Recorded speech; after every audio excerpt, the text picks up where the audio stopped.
बेकार पड़े। पुराने टायर को पहले सुई धागे से बारीकी से सिया जाता है, फिर उस पर मिट्टी की एक परत चढ़ाई जाती है जिससे बड़ा सा छेद भी बिल्कुल सही तरीके से भर जाता है। यकीन नहीं होता कि पाकिस्तान के मजदूर टायर की मरम्मत इतनी ढांसू तरह से करते हैं। देखने में आता है कि एक मैकेनिक चाकू से खराब हिस्से को काटकर सड़ा हुआ रबर निकाल देता है और अंदर की स्टील वायर लेयर को हल्के से ऊपर उठाता है ताकि आगे की सफाई आसानी से हो सके। क्योंकि ट्रक का टायर ओवरलोड में बहुत दबाव झेलता है, इसलिए वह अंदर की तरफ एक पुराने टायर का बड़ा पैच लगाने की तैयारी करता है। इसके लिए वह पहले अंदर वाले हिस्से को पतला करता है। इतना बड़ा पैच देखकर समझ आता है कि छेद भी कितना बड़ा था।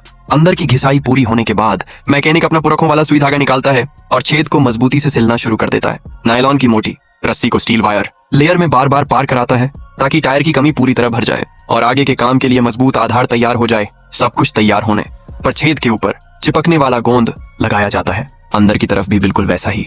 फिर रबर स्ट्रिप को दरार में दबाकर ठूंसा जाता है जब तक कि पूरा हिस्सा कसकर भर न जाए। इसी दौरान कटे हुए पैच पर भी गोंद लगाया जाता है और उसके पीछे रबर स्ट्रिप चिपकाई जाती है। जैसे ही अंदर की तरफ स्ट्रिप लगाई जाती है, फटाफट पैच को चिपका दिया जाता है और यूं पूरा छेद गायब हो जाता है।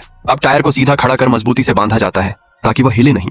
छेद के चारों ओर मिट्टी लगाकर एक सांचा बनाया जाता है जैसे कोई बच्चा मिट्टी से घर घर खेल रहा हो। इसके बाद ब्लो टॉर्च से एल्यूमिनियम के टुकड़ों को पिघलाया जाता है और तैयार हुआ गर्म एल्यूमिनियम सांचे में डाल दिया जाता है। ठंडा होकर जब वह जम जाता है तो मिट्टी हटाकर एक ऐसा मोल्ड मिल जाता है जिसकी बनावट टायर की ग्रूव्स से बिल्कुल मेल खाती है। अब इस मोल्ड को वल्कनाइजेशन मशीन पर रखा जाता है और टायर को वल्कनाइज करने की प्रक्रिया शुरू होती है। फिर से छेद वाले हिस्से पर गोंद लगाया जाता है। अंदर पैच की पकड़ को मजबूत किया जाता है। टायर को मोल्ड पर रोल कर वापस सही जगह रखा जाता है। अंदर कपड़े की पट्टियां भरकर एक खास ऊंचाई तक ले जाई जाती हैं।